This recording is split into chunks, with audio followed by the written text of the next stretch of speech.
Hi hello ಎಲ್ಲರಿಗೂ ನಮಸ್ಕಾರ. ಎಲ್ಲರೂ ಹೆಂಗಿದ್ರಿ? ಎಲ್ಲರೂ ಆರಾಮಾಗಿದ್ದೀರಿ ಅಂತ ತಿಳ್ಕೊಂಡಿದ್ದೀನಿ. ನಾನು ಕೂಡ ಆರಾಮಾಗಿದ್ದೀನಿ ನೋಡ್ರಿ.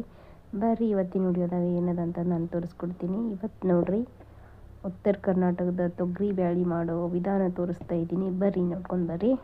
ಈಗ ನಾನು ನೀರು ಮುಂಜಾನೆ ಬಿಸಿಲಿಗೆ ಕೂಡ ತುಂಬಿಟ್ಟಿದ್ರಿ. ನೀರು ಬಿಸಿ ಆಗ್ಯಾವ. 3 ಗಂಟೆಗೆ ಹಂಗೆ ನೀರಾಗ ತೊಗರಿ ಹಾಕಿನ್ರಿ.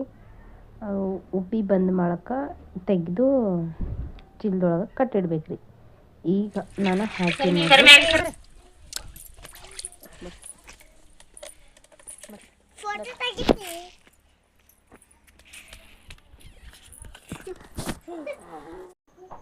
ಈಗ ನೋಡ್ರಿ ನಾನು 3 ಗಂಟೆಗೆ ಹಾಕಿದ್ದ 5 ಗಂಟೆ ಅಂದಂಗೆ ಸ್ವಲ್ಪ ಉಬ್ಬಿ ಬರ್ತಾವ್ರಿ. ಸ್ವಲ್ಪನೇ ತಿಕ್ಕೋಬೇಕು. ಅದು ಹೆಂಗೆ ಬರ್ತಾವೆ ಹಾಗೆ ತಿಕ್ಕೋತಿರ್ಬೇಕು.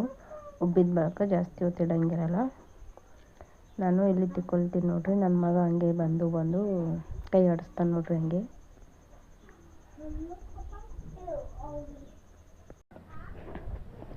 ಈ ಬ್ಯಾಳಿ ನೋಡ್ರಿ ಮಾಡ್ಲಿಕ್ಕೆ ಎಷ್ಟು 4 ದಿವಸ ತಗೋತು ನೋಡ್ರಿ. ಒಂದಿನ ನೀರಾಗ ಹಾಕಬೇಕು, 2 ದಿನ ಒಣಗಿಸ್ಬೇಕು, ಆಮೇಲೆ 1-2 ದಿನ ಬಿಟ್ಟು ಬ್ಯಾಳಿ ಒಡೆದು ಕೇರಿ ಹಸು ಮಾಡಿ ಇಟ್ಕೋಬೋದು ನೋಡ್ರಿ.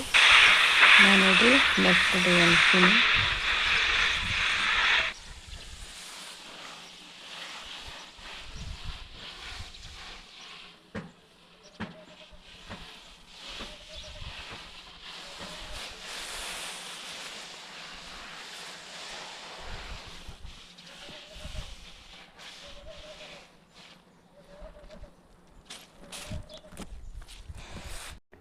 ಇದು 2ನೇ ದಿನ ಒಣಗಿಸ್ಕೊಂಡೀನಿ ನೋಡ್ರಿ ಬ್ಯಾಳಿ.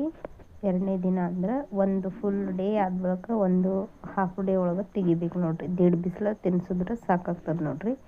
ಬಿಸಿಲು ಭಾಳ ಇರ್ತದೆ ರೀ ನಮ್ಗೆ.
ಒಂದೆರಡು ದಿನ ತೊಗರಿ ಒಣಗಿದ ಬಳಿಕ ಇಟ್ಟು ಆಮೇಲೆ ನಾನು ಬ್ಯಾಳಿ ಹೊಡ್ಕೊಂಡಿನಿ ನೋಡ್ರಿ. ಬ್ಯಾಳಿ ಯಾವ್ದಕ್ಕೆ ಅಂತ ಹೇಳಿ ನೋಡಿ ಕಮೆಂಟ್ ಮಾಡಿ ಹೇಳ್ರಿ. ನೀವು ನಿಮ್ಮ ಕಡೆ ಈ ಥರ ಮಾಡ್ತೀರಂತೆ ಬ್ಯಾಳಿ.